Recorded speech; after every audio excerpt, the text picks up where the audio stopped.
помимо ШИИСа, у нас есть большой блок вопросов, касающихся строительства, планов по строительству пункта захоронения, полигона захоронения радиоактивных отходов под Ухтой. Вы знаете, уже была такая проблема, несколько лет назад ее отстояли, право жить в нормальных экологических условиях. А сегодня опять поднимаются головы, которые хотят, значит, превратить Ухту в полигон для, значит, складирования радиоактивных отходов. 6 лет борьбы против того, чтобы этот объект у нас появился. Нам этот объект не построили. Когда была встреча с руководителем республики, руководитель республики пообещал, что этот объект не будет подстроен, но в этом году все вернулось на круги своя. Коммерсант обозвал этот проект по-другому. Теперь этот проект звучит как полигон общепромышленных отходов с повышенным содержанием природных радионуклидов. И все возвращается на своя. Умалчивается, нет информации. Люди думают, что все хорошо, а на самом деле нас ждет то же самое. Поэтому я приглашаю всех ухтинцев очень бдительно относиться к тому, что происходит. Потому что в непосредственной близости к городу Ухту, Яриге, Водному, поселку Шудаяк. Дело в том, что у нас есть болото, и Доманиковский водный горизонт, и Пужьельский, там, где Ухта берет водозабор, и открытый водозабор. То есть мы все ухтинцы и Ухтинский район будем заражаться благодаря тому, что нам построят этот полигон. Тем более, что его хотят построить с огромным расширением. То есть, если мы допустим строительство, то нам привезут сюда мусор радиоактивный со всей страны и не только. Мало того, у нас в стране лежит 500 миллионов кубометров радиоактивных отходов, бесхозных.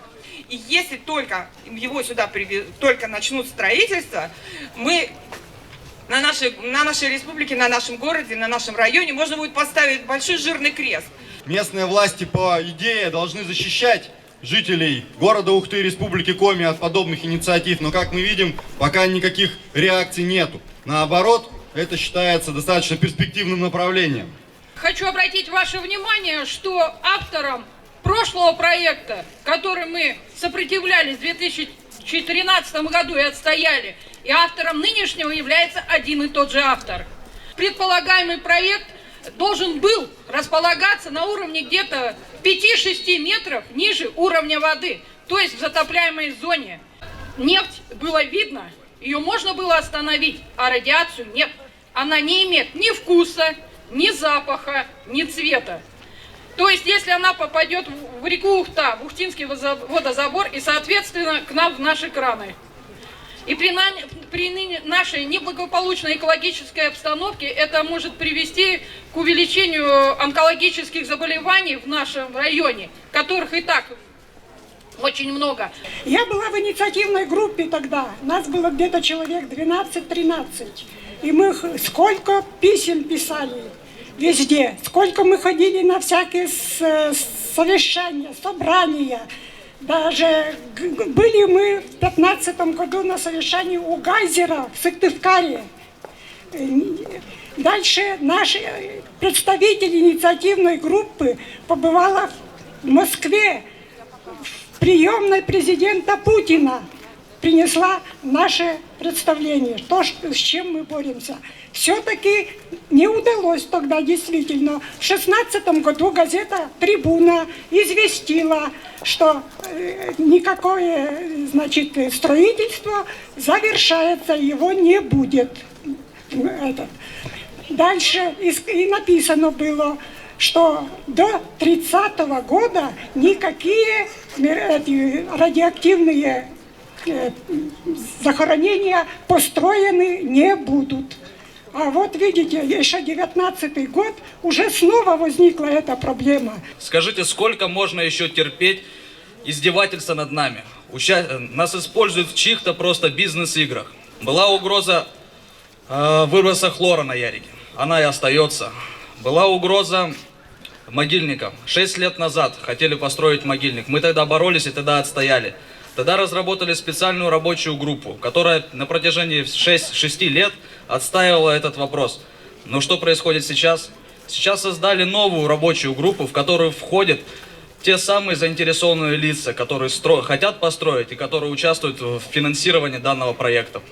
Мы, коммунисты и жители города, заявляем главе республики Коми Гапликову Сергею и правительству гастарбайтеров, если только начнется строительство полигона вблизь водного Яриги, мы построим такой же палаточный лагерь, как на Шиесе, соберем массу народа и будем протестовать и не дадим построить этот полигон.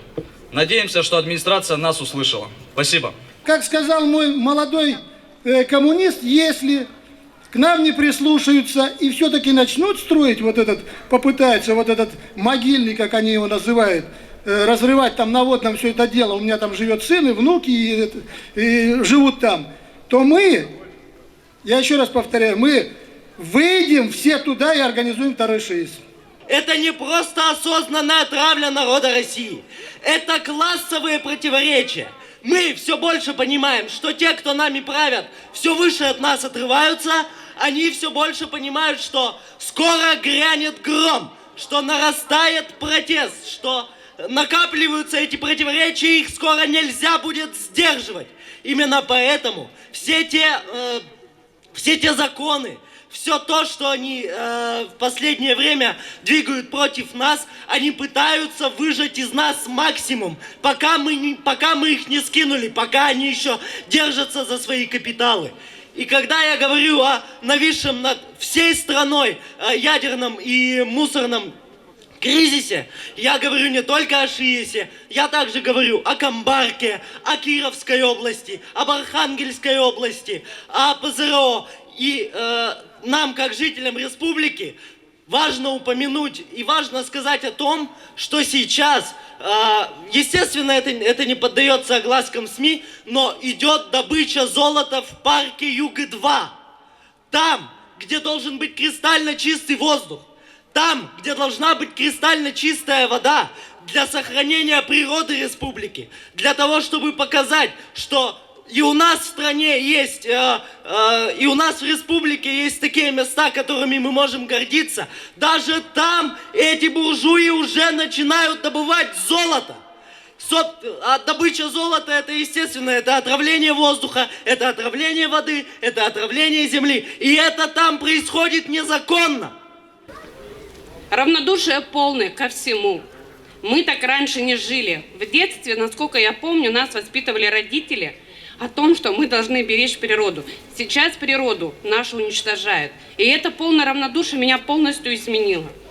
Хочу еще раз сказать о том, что ШИС это прорвало блокаду СМИ. Я ездила в Нижний Новгород, разговаривала с людьми. В каждом городе есть свои проблемы. Откройте любой город. То ядерное, то природное, то мусорное, везде проблемы. Но эти проблемы решаемы, если мы объединимся.